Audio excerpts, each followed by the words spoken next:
এবারের দলবদলের মৌসুমে বেশ ঘটা করে আর্জেন্টাইন তারকা হুলিয়ান আলভারেজকে নিজেদের ঘরে ভিড়িয়েছিল অ্যাটলেটিকো মাদ্রিদ। ম্যানচেস্টার সিটি থেকে এই তারকাকে নিজেদের দলে আনতে অ্যাটলেটিকো খরচ করেছিল প্রায় 1000 কোটি টাকা। মাদ্রিদ সমর্থকদের তাই আলাদা নজর ছিল এই আর্জেন্টাইন তারকার দিকে।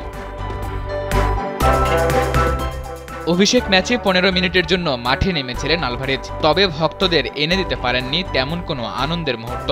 তাতে ভিয়ারিয়ালের বিপক্ষে এস্তাদিউ দে লা সেরামিকায় 2-2 গোলের ড্র নিয়ে সন্তুষ্ট থাকতে হয়েছে অ্যাটলেটিকোকে। অবশ্য হারের সংখ্যাও ছিল অ্যাটলেটিকোর সামনে। 2 বার পিছিয়ে পড়েও প্রতিপক্ষের মাঠ থেকে 1 পয়েন্ট নিয়ে ফেরা গেছে, তাতে দিয়েগো সিমিওনের সন্তুষ্ট থাকারই কথা। স্যান্ডেলিনা সো, রূপচর্চায় আভিজাত্য। ম্যাচ শেষেও অবশ্য অ্যাটলেটিকো কোচের কথাতে সন্তুষ্টি প্রকাশ পেয়েছে। তিনি বলেন, আমার মনে হয় আমরা ভালো একটা ম্যাচ খেলেছি। কিছু ব্যক্তিগত ক্ষেত্রে উন্নতির জায়গা আছে, তবে দল হিসেবে আমরা প্রতিশ্রুতিবদ্ধ ছিলাম।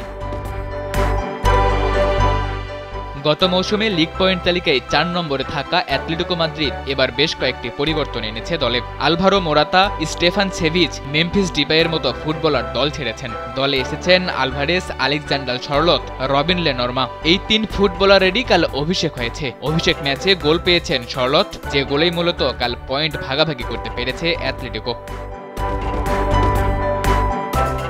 ম্যাচের মাত্র 18 মিনিটেই গোল হজম করে অ্যাটলেটিকো মাদ্রিদ। গোল করেন ডাচ ফুটবলার আর্নাউ দানিওমা। এই গোলের পর ম্যাচে ফিরতে খুব একটা সময় নেয়নি আলভারেজরা। 2 মিনিট পরে গোল ফিরিয়ে দেন স্প্যানিশ মিডফিল্ডার মার্কোস ইওরেন্তে।